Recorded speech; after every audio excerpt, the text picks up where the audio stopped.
Chapter 3. When they got into space, it was very dark.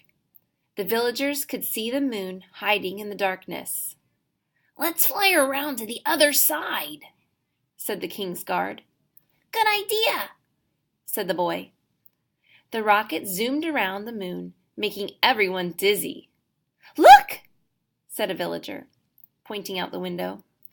"this part of the moon is bright." "Aha!"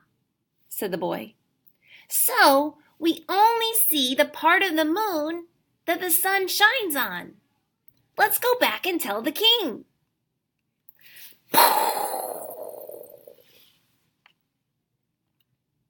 Back in the village, the boy went with the king's guard to the palace. "Your Highness," said the king's guard, "there is nothing to worry about. The moon isn't disappearing at all.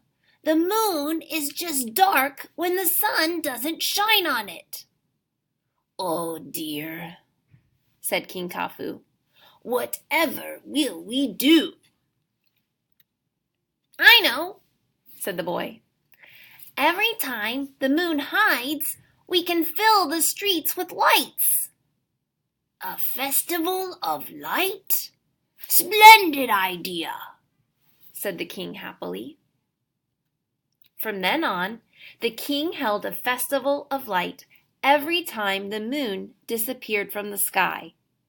As for the boy, well, he was given 1,000 gold coins and lived happily ever after.